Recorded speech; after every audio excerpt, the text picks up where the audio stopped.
People versus poison. People versus poison. Coming up on Why Should I Trust You? We're on the road, recording outside the Supreme Court of the United States, where the justices are hearing a critical case involving glyphosate-based weed killers. We're here because while oral arguments are happening inside, the People v. Poison MAHA rally is taking place outside. You cannot tell Americans to eat real food while protecting the cancer-causing chemicals sprayed on it.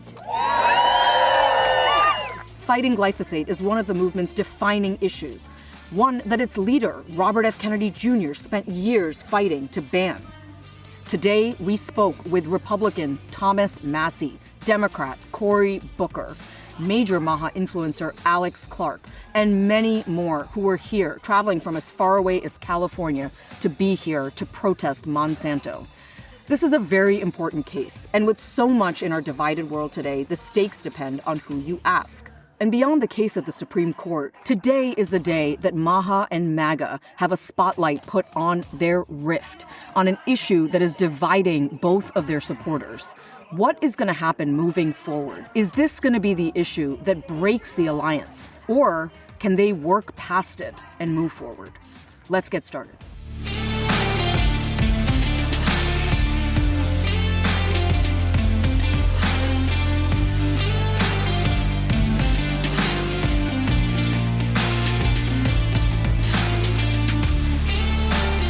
Hey everyone, welcome. We are in Washington, D.C. today. I'm Brinda Adhikari. And I'm Tom Johnson. Maggie Bartlett is going to be producing for us today, and Dr. Mark is seeing patients, so he's not with us. He is with us in spirit. And Elizabeth Frost is joining us today. She's from MAHA, Ohio, friend of the pod. She's been on several times. So take a listen. Poison. People versus poison. People versus poison. That's the People Over Poison rally underway here on the steps of the Supreme Court, inside the building. Oral arguments in this monumental case, Durnell v. Monsanto, are underway. We came here today because, I'll tell you, it just makes a difference being in person at a particular event. And also, this is the place where the Make America Healthy Again movement today is singularly focused. It's a beautiful day today. There's not a single cloud in the sky. It's about 70 degrees. I'd say the turnout, it's not a massive turnout. I wouldn't say it's like thousands of people, but the turnout that's here, they're definitely vocal. I would say the crowd is probably hundreds strong.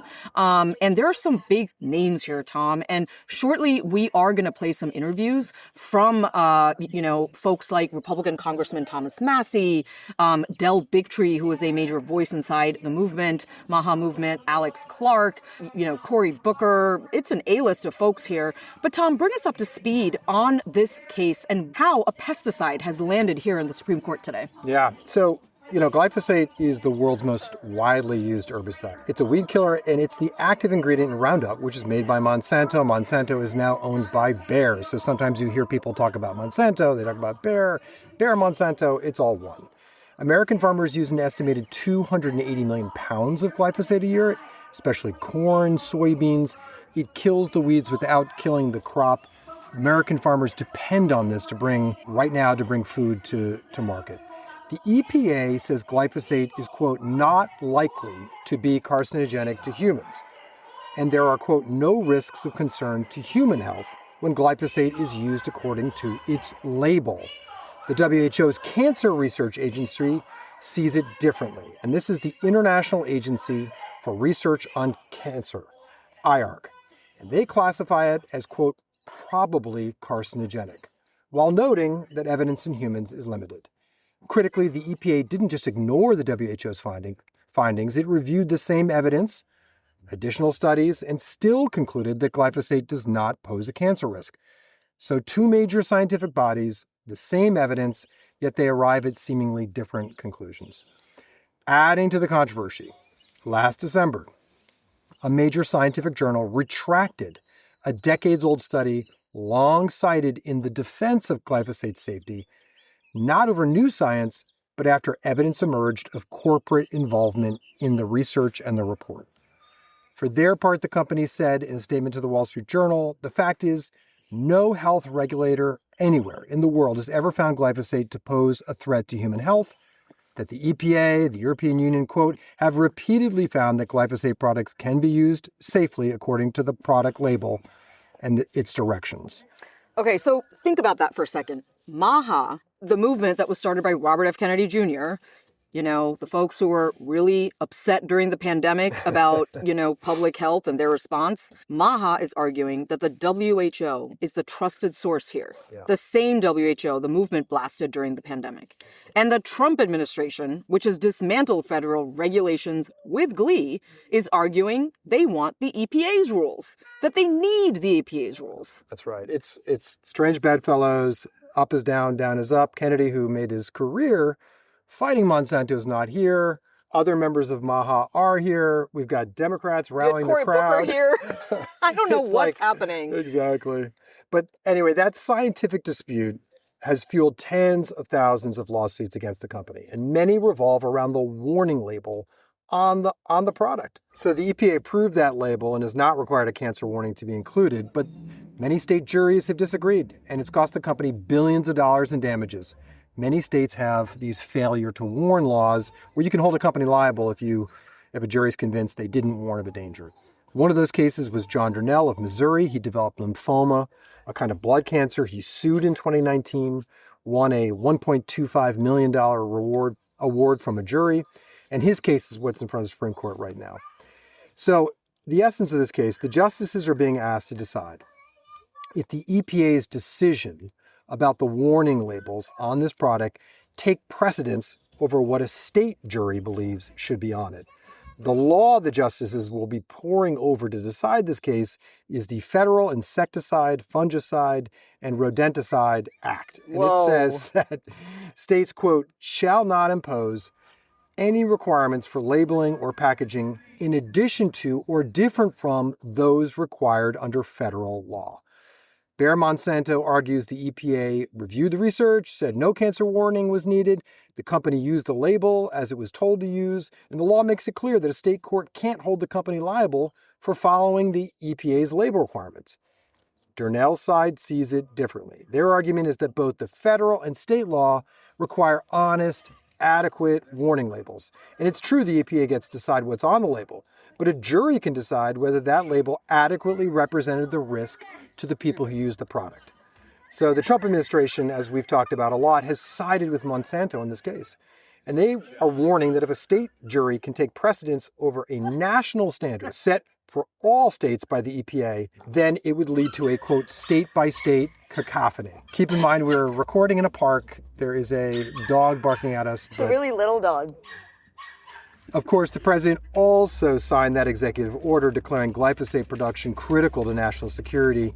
Robert F. Kennedy, who, as we said, has sued Monsanto over glyphosate for years as an attorney, supported the president's executive order, citing the food supply and national security concerns. MAHA was enraged. Bayer, the company, has threatened that without legal protection from liability, it might have to stop selling the herbicide in America. That has terrified American farmers who, like we said, depend on this product, which they say the EPA has studied and said is safe. They depend on that product to bring the food to market. The company is also hedging, though. In February, Bayer agreed to a proposed $7.25 billion settlement to resolve most of the current and future Roundup cancer lawsuits. If approved by a judge, individuals suing would get to choose if they take the settlement money or go to court and fight the company. But both sides are watching this court very closely. And depending on who you ask, the ruling could threaten or protect Americans' health, collapse or bolster Americans' trust in federal agencies meant to protect them, and could help put American farms on a healthier path or endanger their entire economic being. It could endanger America's food supply. And again, depending on who you talk to, this case could endanger our national security. And as Brinda has pointed out, it's not just herbicides and pesticides. It's very interesting to think about what this case might mean for product liability law overall.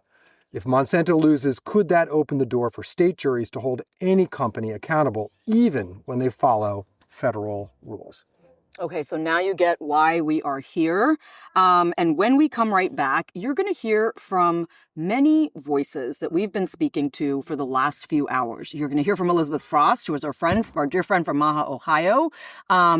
You're going to hear from Representative Thomas Massie, who represents Kentucky. You're going to hear from Senator Cory Booker. Massie is a Republican. He has fought this administration, and he, in the next few weeks, is going to be fighting a very big primary battle to keep his job alive.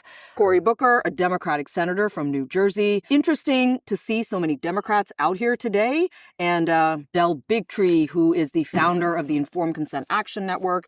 And you're going to hear from Alex Clark, who is a major MAHA influencer as well as a contributor at Turning Point USA.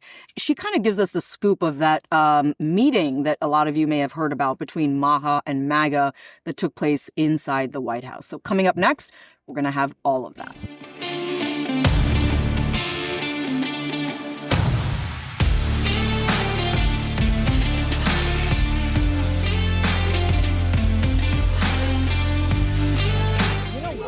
Poison!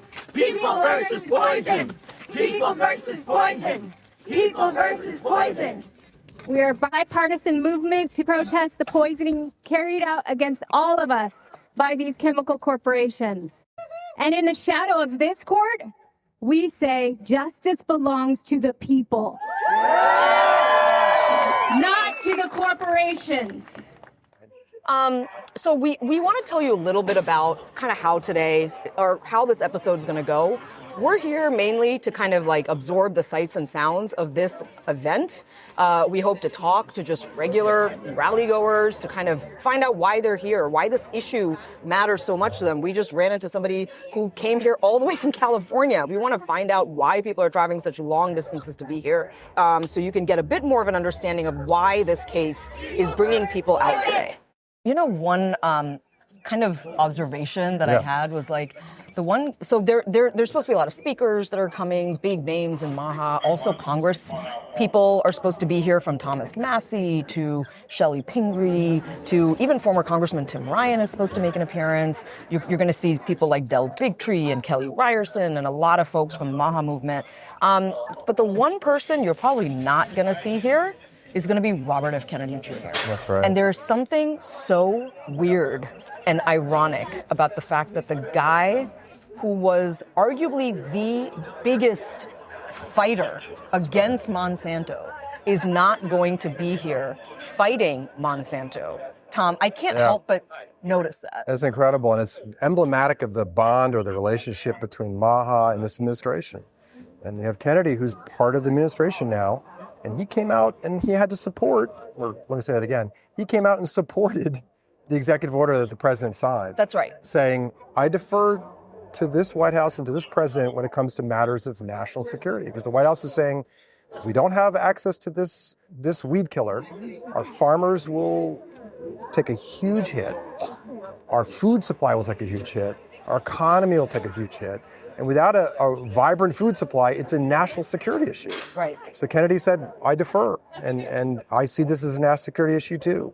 So he had to, toe the line. Hi, so your name? Brinda Martin. And yours? John Martin. Okay, and where are you guys coming from? California. So you came all the way from California to the People v. Poison rally. Yes, we did. What brings you here from all that way? Because we do not want Bayer Monsanto to have any kind of immunity. Why does this issue matter so much to you, John? I was diagnosed with cancer 16 years ago, and the type of cancer I have, it deals with the endocrine system. So everything that I'm exposed to, whether it be on my skin, what I put in my body, in my mouth, affects my immune system.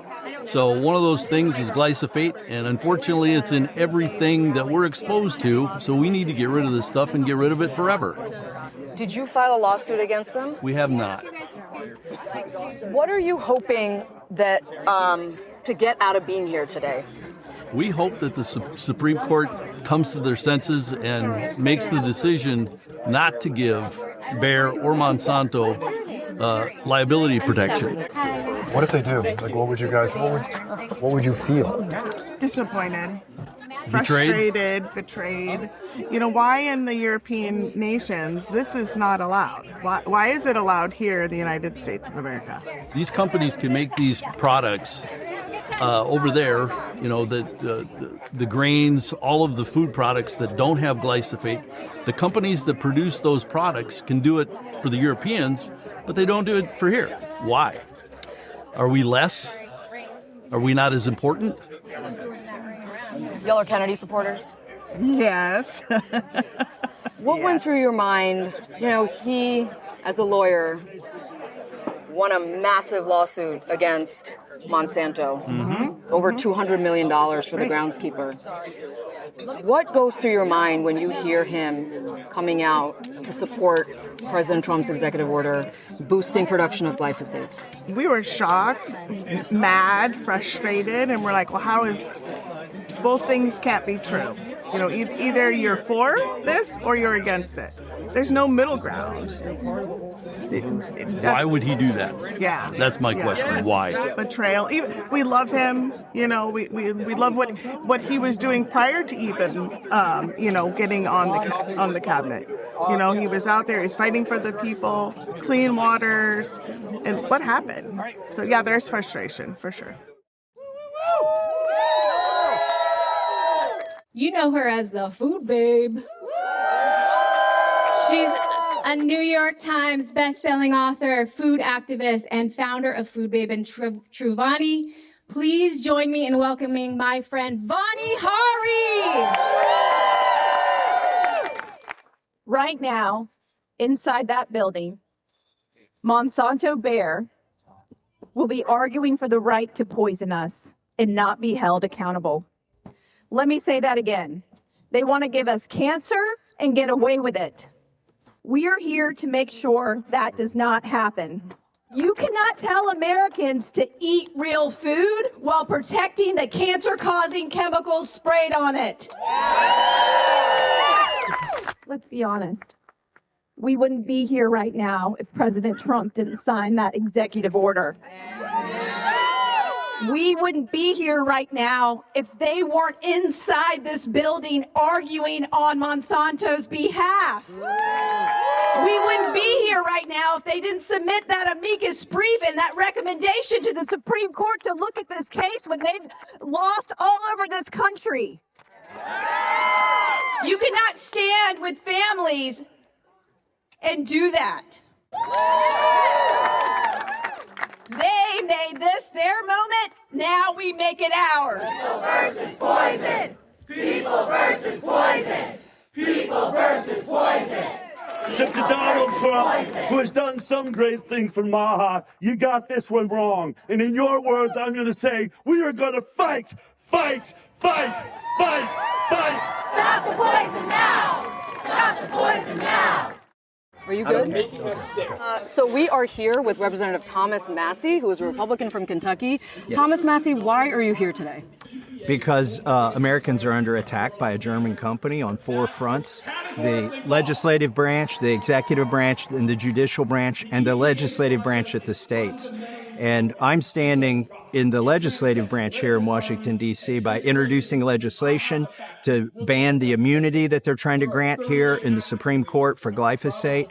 And I'm also standing with Shelley Pingree today, in fact, this week, on trying to get stripped from the Farm Bill the immunity that they've put into the Farm Bill for glyphosate.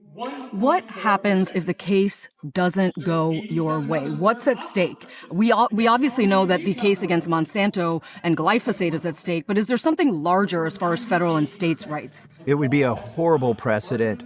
It's basically a repeal of the 7th Amendment, which is your right to a jury trial. It's overriding the 10th Amendment, which is the right of the states to determine tort law and matters of harm and whether their citizens have been harmed. It would shutter courtrooms, it would gag judges, and it would disband the juries who would otherwise find out matters of fact and determine whether people have been harmed or not and what the justice should be at the state level. Several people here voted for Donald Trump because of their support of Robert F. Kennedy Jr. It's really notable that Bobby Kennedy can't be here right now. What do you think about the fact that this administration brought along MAHA in an alliance and now is doing something that is going so against what MAHA believes? President Trump built a coalition of disparate groups of people, and he brought on independents. He brought on women with the MAHA movement. I think a lot more women voted for Republicans because of this. He brought on libertarians who we believe, by the way, don't harm people and don't take their stuff. It's pretty simple.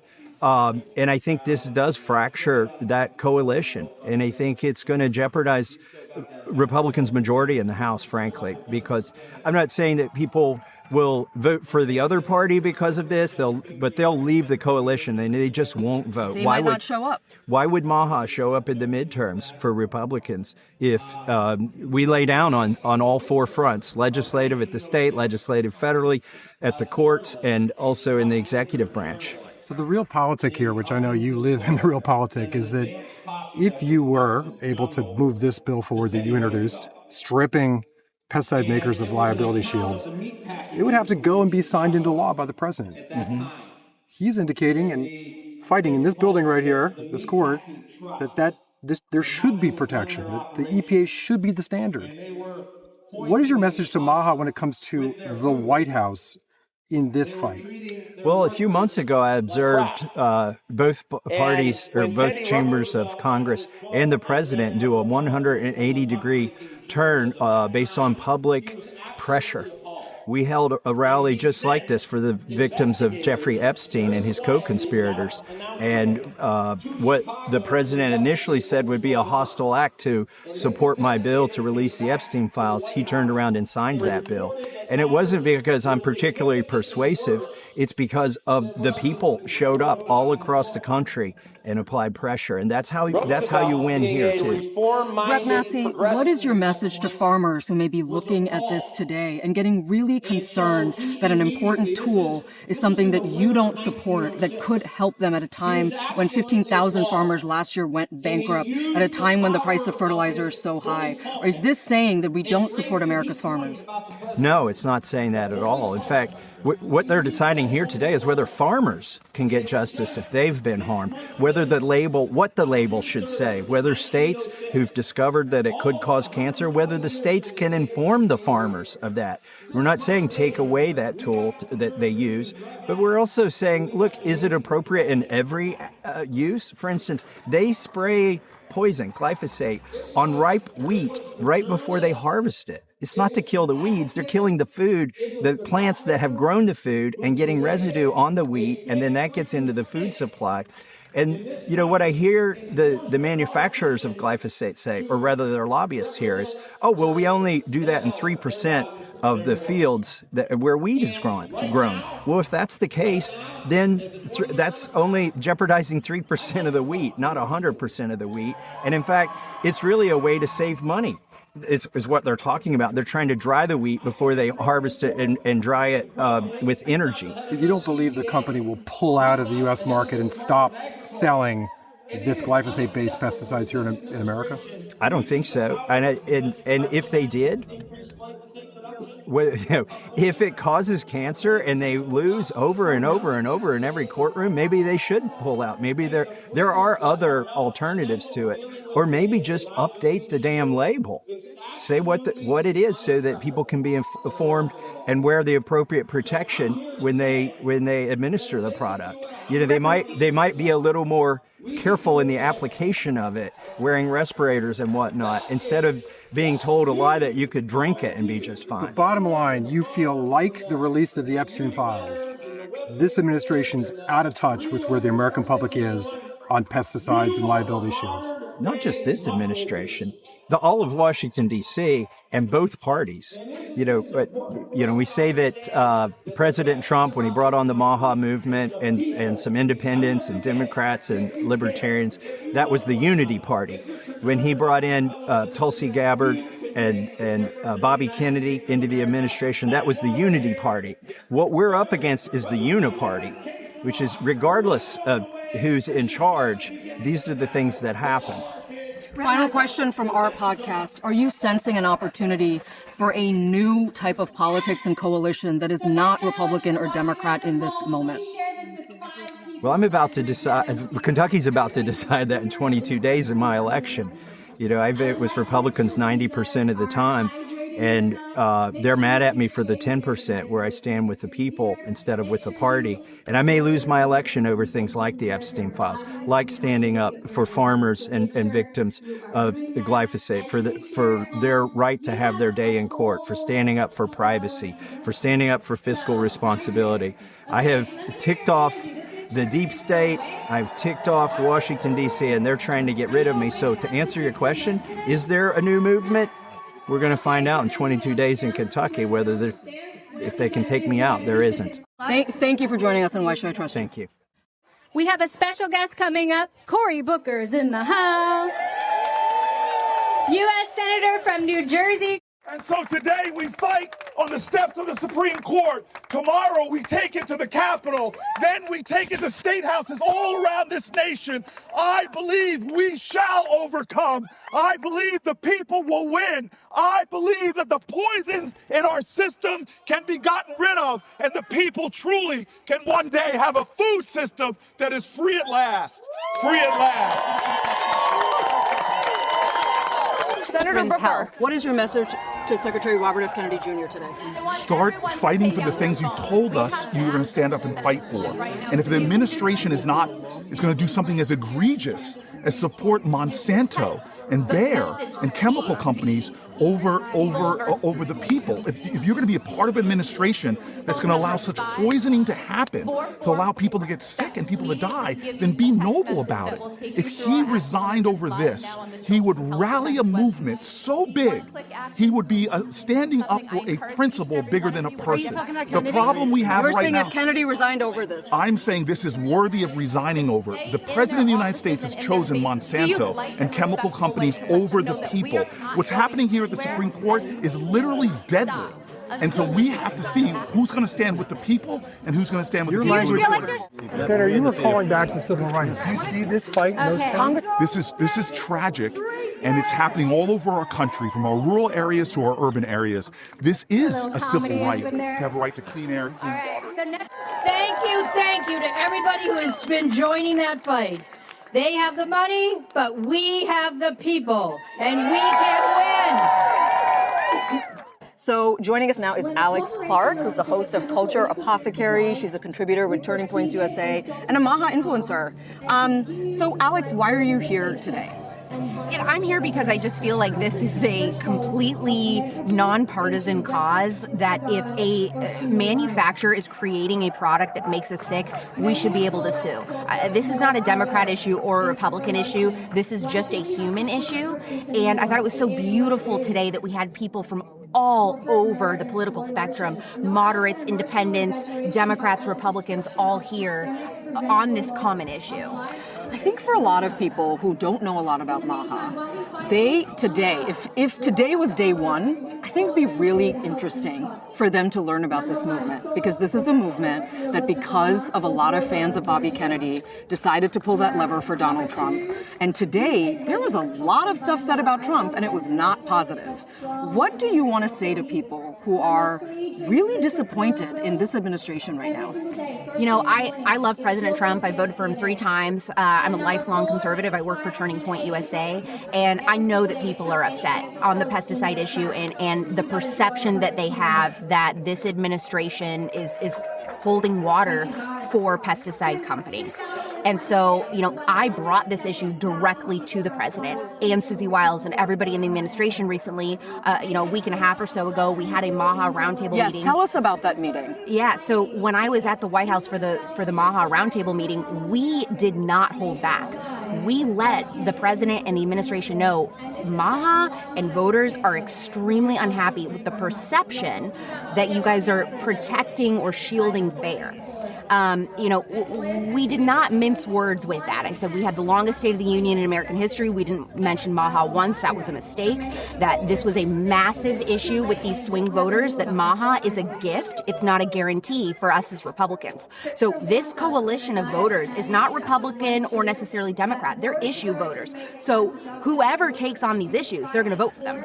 What was their reaction? What was Donald Trump and Susie Wiles' reaction to that? They were extremely interested. They were listening intently. They were asking follow-up questions. They wanted our ideas on messaging, on things that they could do that could be perceived as an olive branch to these voters. And so we provided them with ideas that, hey, before the midterms, if you guys want to try this, or this, I think this would be a really great look for MAHA voters to get them back, into the fold and enthusiastic again about this admin. Because right now the vibes are off, the energy is down, and I let them know that. And I am a fan of this administration, so I let them know. And that's the thing, is that we vote for the politicians we want, and then we are supposed to hold them accountable to promises that were made. Is President Trump genuinely worried about losing the MAHA vote? I seem to think so. If they were willing to call a MAHA roundtable and invite all of us in that have been highly critical. I mean, the fact is, they didn't have to do that. I mean, no administration has just invited activists in to say, what are we doing wrong? Here's our phone numbers. Here's our emails. Like, tell us the messaging, how we need to change our messaging. So I think that was pretty shocking to me. I didn't expect to get an invite to that. I didn't even expect there to ever be a meeting like that. I knew that they were not happy with a lot of the things that I had been saying in the press. So the fact that they then reached out and said, okay, let's meet in person. We want to hear what your thoughts are. I think did say that they are worried about the midterms with MAHA and that they do care about what MAHA thinks. I work with somebody who spent a lot of time in D.C. and said there's a messaging problem and then there's a problem. It seems like they were talking to you about messaging and messaging issues to the faithful of MAHA. They're supporting this side, the Monsanto side. The Trump administration is supporting the Monsanto side in this case. Is that bigger than a messaging problem? It seems like that's a problem. I'd say it is. I would agree with that. And that's why it was important for me to speak up as a Republican. I think a lot of times lobbyists will tell elected officials, well, this is the other side issue. It's only Democrats that care about this. It's important for me to be involved in this as, an employee of Turning Point USA, as a lifelong conservative, as a Trump supporter, to say, I disagreed with this decision. And I'm saying that because I do believe that President Trump cares about the people. I know that he really does care about the chronic disease epidemic and sick kids. I don't think that it's a President Trump making bad decisions per se. I think he's being given bad information. I don't think the president is making bad decisions on purpose when it comes to Monsanto. I think he's being given bad information. Kennedy's, it's like not Kennedy's fault. It's not Trump's fault. But the buck stops with Trump, right? Well, yeah, that's why, he obviously cares a lot about what people think. He's always on Twitter. He wants to know, how are people reacting to things? And so when you've got Democrats and Republicans showing up to something like this, and we're all voicing our opinion, and we're all saying, hey, this isn't right, things like that, that does make a massive impact with this administration. They care about perception. I think, too, some of the MAHA grassroots and... This is Elizabeth Frost, who represents MAHA Ohio grassroots. Oh, cool. Hi. Yes, so what I'm hearing from some of the volunteers on the Kennedy campaign is, we're getting some of those wins with ibogaine and psychedelics, and those are things that are important to MAHA right now, which is great. That's building up some excitement, but it's kind of like someone hit your car and then they bought you flowers, right? It's like, thanks for the flowers, but you still hit my car. Yeah. And so I guess, what we're hearing from, some of the reads from that conversation, and some of, I've talked to Kelly and some other people, and it's feeling like, that was a very transactional conversation, not for MAHA, but maybe for the administration. And I'm curious kind of your read on that. Transactional how?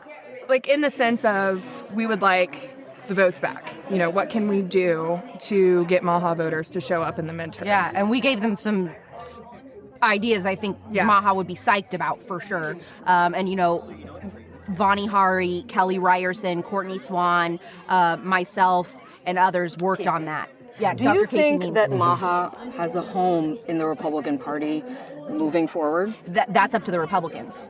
If you're asking me, yes. And I am doing everything I can, fighting tooth and nail, to make sure that happens. I don't think that the entire Republican Party is on board with that, and that is a costly mistake, if you're asking me. Do you think that the issue of that it's smart to actually have the issue of vaccines take a backseat at this moment? Vaccines are tricky, right? Because it's basically like, I mean, that's a religion to people. And so that takes a lot of education. It's a long haul process. I would love to focus heavily on vaccines, but I would say at this exact moment when we're trying to push the farm bill and we've got this SCOTUS decision on the line and things like that, I would say pesticides should be at the front of the issue. Vaccines, I mean, that's a longer conversation. And again, people, I talked about in my speech up there, people technically do have a choice on if they want to vaccinate their kids or not. We have no choice when it comes to pesticides that we're eating, breathing, and drinking. So it's a little bit of a different discussion. I'm super passionate about vaccines too. But yeah, I think that there's a time and a place for things. I don't want us to abandon vaccines by any means. And I can tell you this, the vaccine conversation is the most important to President Trump. He is very enthusiastically... What makes you say that? Because I've talked to him about it. So I mean, why is it important to him? What kind of stirs him about it? Because he's just seen kids in his life where the lights just turn off. So it matters deeply to President Trump. It matters deeply to him. So I know the media. There's a lot of stories going like, the president wants Bobby to stop talking about vaccines. That is 100% not the case. That's interesting. I would say there's other people possibly in the administration that want Bobby to stop talking vaccines. It's not the president. Did you ask the president about that narrative that's out there of these quotes from the White House? No. Okay. Let me. This is the final question. I know that you have a lot of places to be today. Would you say that if Monsanto wins this case and the administration wins this case, and people can are like not able to sue Monsanto, would you tell people not to vote for Republicans moving forward on this issue? No, because there are so many other things at stake with the economy, with the border. I mean, a million issues that also matter deeply to American life, in my opinion, as a conservative. So I would not say don't vote for Republicans. I still think Republicans also are offering, Republicans right now have more to offer MAHA, even without the pesticide issue. Republicans have more to offer MAHA than the Democrats. The Democrats have nothing to offer MAHA. So you have some things with the Republicans and nothing with Democrats. So I would say you're still going to get something. I mean, we still accomplished a ton in the last year and a half. It's not like we haven't done anything. I mean, dietary guidelines, looking into baby formula, food dyes, there's the psychedelics, there's fluoride in water, getting soda off of SNAP. I mean, there's a ton of things that we've done. So it's not like just null and void, it's Monsanto or nothing. Monsanto means a hell of a lot to me. So I'm obviously speaking out about this issue. And that's what we can do. And I can sleep at night knowing that I've showed up, I've protested, I've gone straight to the president himself. So I know that I've taken this everywhere that I possibly can and all of the press that I possibly can to get enough attention on it, called lawmakers, rallied my audience to call their lawmakers. That's the American way. We do what we can, we make our voice heard, and then we just pray and cross our fingers that, they listen. All right, Alex Clark, Turning Point USA, MAHA influencer, Culture Apothecary podcast. Thank you. Thank you so much for joining us on Why Should I Trust You? Thank you. Nice to meet you. All right, we are here with Del Bigtree, who has been on our show before. I Del. have, yes, indeed. Yeah, yes, good to see you again. Good to see you, Del. I couldn't help but notice that when you were speaking up there, you had some pretty sharp words for President Trump. Yeah. What do you want him to know today? Well, I want President Trump to know that if you are a businessman, I think the people that elected Donald Trump elected him to run this country like a business. Well, business requires free market forces, and one of the most important market forces there is to make sure that products are safe in America is the right to be able to sue a manufacturer if their product is poisoning us. Today, the Supreme Court is going to rule whether they should give liability protection to Bayer Monsanto and their product glyphosate after it's already lost $11 billion in courtrooms, over 100,000 cases, hundreds of thousands of more are lined up. Even the IARC, the International Agency on the Research for Cancer, the WHO ruled 10 years ago, gave it the second highest cancer rating in the world. It's probably carcinogenic to human beings, second only to it is causing cancer. And so what we're seeing is a product that is poisoning our children, it's poisoning our families, it's poisoning our food. We know that. We have the science that proves it. And one of the only documents that's ever been pointed to is saying that it's safe has already been retracted this year, saying it looked like Monsanto manipulated the science on that. Right. So when we look at this, of all the things that Donald Trump should be doing, especially for a man who stands for making America healthy again, giving protections to a corporation, especially a foreign corporation that's poisoning us after we know it's poisoning us, it's absolute insanity, and it's the wrong move. What they are trying to say today is if the EPA has said that a product is safe, especially this one, then it should just never be able to be sued. So what are we going to say to every corporation in America? Lie to the EPA, cheat your science, infiltrate the EPA with corporate capture, and if you get away with it and you can get a label that says, it's allowed to be eaten or sprayed on our food, then you can't sue. That will be every single drug. It will ultimately be every single food substance, every poison, every toxin ultimately is approved by an EPA or a FDA, a federal agency. We cannot say that just because it got through the gauntlet of a federal agency that's proving to be corrupt most of the time, then we can't sue. It's a destruction of our rights in America, and ultimately it's totally un-American to have liability protection on corporations. It's a sad day right now that this case is even going on in there, especially that our own president and the Department of Justice is fighting on the side of a corporation against the safety and health of the people. Dale, on our show we talk to people who oppose vehemently about certain issues. Yes. But they can find other issues they can work on. Yeah. Is this an issue that is so ubiquitous, so important, that for you personally, you could not work with the Trump administration? If they support Monsanto in that court building, and this case doesn't go your way, would this be a break for you from the Trump administration? Like, I can't work on other things with you? Is that important? No, I don't think any issue should make us break with working whatever president or whatever political, group is leading our country at the moment. I would work with Democrats. I would work with Republicans. We should not be partisan on any issue when it comes to our health, when it comes to our safety. I really do like this issue because I do think it has much broader appeal than other issues that we deal with. This one does affect liberals, Democrats. It affects Republicans, conservatives, libertarians. I don't think anyone wants toxic chemicals on their food. And I think really in America, what I said, when I was speaking, if you have to buy organic food in order to have a healthy upbringing, to be a healthy child in America, then we are creating an elitist caste system where only the rich that can afford organic food and shop at Whole Foods can have healthy kids. That is not American in any way. And so this affects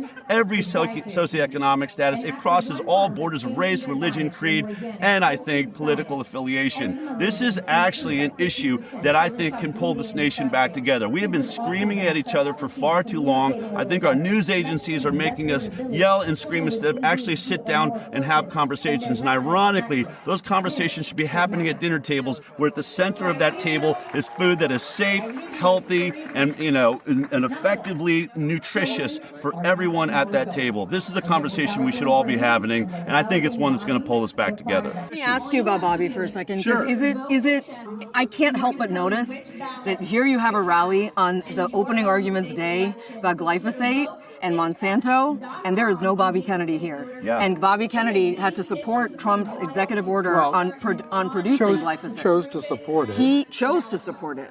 And so my question for you is, what does that say to you about this moment? Well, I think what it shows you is how complicated being in politics is. I mean, it's clear that Robert Kennedy Jr. has to dance the line for the administration that he's working for. I wouldn't want that job. It's also, I was working with MAHA. I decided I want to step out. I see myself as a voice for MAHA. Why'd you step out? MAHA, because MAHA should not be, chanting or cheerleading for a government agency. MAHA is a movement of the people. Making America healthy again requires that the people stand up for themselves. I love the work that Robert Kennedy Jr. is doing. I see the tightrope that he's having to walk, but what we have to recognize is the government is never going to be the solution. It should not be deciding what makes us healthy. It's supposed to be paving the way so that we can stand up for our own rights, so that we can speak out and have free speech, so that we can go into courtrooms and decide if something's injuring, and we can prove in a courtroom that we can win, and we can put pressures on corporations. So Robert Kennedy Jr. is going to do the best he can in a very corrupt system. I love all that he's achieving, but let's be honest, if we're going to change this country, if we're going to really make America healthy again, it requires events like this where the people stand up and speak for themselves. This is a nation of, for, and by the people, not of, for, and by a government agency, and certainly not of, and for, and by industry. Del Bigtree, Director of the Informed Consent Action Network. Thank you for joining us on Why Should I Trust You? But if our leaders won't protect our children, we will. If our government won't tell us the truth about how glyphosate causes cancer, we will. If corporations think they can outspend us, outlobby us, and outlast us, they're about to find out how wrong they are. Because this isn't just a protest, this is a line in the sand. And we're done pretending this is normal. We want to know why the conflicts of interest in this town has made glyphosate increase in our soil year after year, no matter who is in office. We want to know why our leaders can look us in the eye and say they want a healthier America while turning a blind eye to what these chemicals are doing to our bodies. We want to know why farmers are allowed to spray crops with Roundup right before harvest, but this practice is banned in Europe. We want to know why Europe has a safer, less toxic formula of Roundup. Why don't Americans get the same? This is people versus poison. Let them hear you inside. People versus poison. People versus poison. Okay, so that was our show today. We were at the Supreme Court here in Washington, D.C. Lots to process, lots to chew on. I know I'm going to be thinking about this, Tom, for the next few days. Do send us questions and comments at questions@whyshoulditrustyou.net. And we will be right back here next week.